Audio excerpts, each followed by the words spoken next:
আজকের থাম্বনেলটা দেখে অবশ্যই বুঝতে পারছেন ভিডিওটা আপনার কাজের।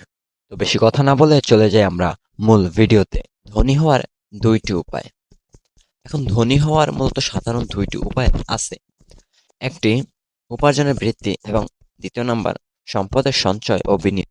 এখন আপনি বলতে পারেন উপার্জনের বৃদ্ধিটা কি? উপার্জনের বৃদ্ধি হচ্ছে আপনার আয়ের উৎস এবং পরিমাণ বাড়ানো। ধরেন এজন্য আপনি দক্ষতা বাড়িয়ে ভালো চাকরি বা কাজ নিতে পারেন, ব্যবসা শুরু করতে পারেন এবং কি বিনিয়োগ করতে পারেন, বা অন্য কোনো নতুন উদ্যোগ নিতে পারেন, যেমন নতুন কোনো কাজ আপনি নিতে পারেন। এখন দ্বিতীয়ত আসা যাক সম্পদের সঞ্চয় ও বিনিয়োগ। শুধু আয় বাড়ালে হবে, শুধু আয় বাড়ানো যথেষ্ট নয়, তার সঠিকভাবে সঞ্চয় এবং বিনিয়োগ করাও জরুরি। খরচ কমিয়ে সঞ্চয় বাড়ান এবং সেই সঞ্চয়কে লাভজনক বিনিয়োগের কাজে লাগান, যেমন শেয়ার বাজার, রিয়েল এস্টেট, ব্যবসা বা অন্যান্য সম্পদ, যা ভবিষ্যতে আপনার সম্পদ বৃদ্ধি করবে। যদি আপনি দ্রুত ধনী হতে চান, তাহলে বুদ্ধিমত্তার সাথে ঝুঁকি নিয়ে হালাল ব্যবসা বা বিনিয়োগ করতে পারেন। তবে সাবধানতা অবলম্বন করা জরুরি। এখন আপনি সাবধানতা অবলম্বন না করে অসাবধানতার সাথে যদি কোনো ব্যবসার উদ্যোগ নেন, দেখা যাবে আপনি লস খেতে পারেন।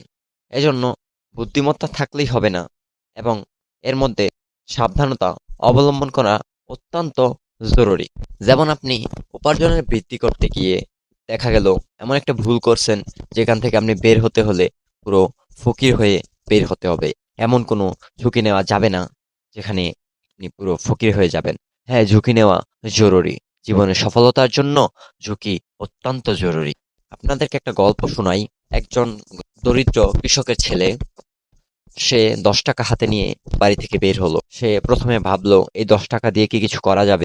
পরবর্তীতে সে এই 10 টাকা দিয়ে একটা আমের বাগানে গিয়ে কিছু আম কিনল। 10 টাকার অনেকগুলো আমি তাকে দিয়েছিল। সে ওই 10 টাকার আমকে 20 টাকায় বিক্রি করে এবং ওই 20 টাকা নিয়ে আবার আসে আম কিনে।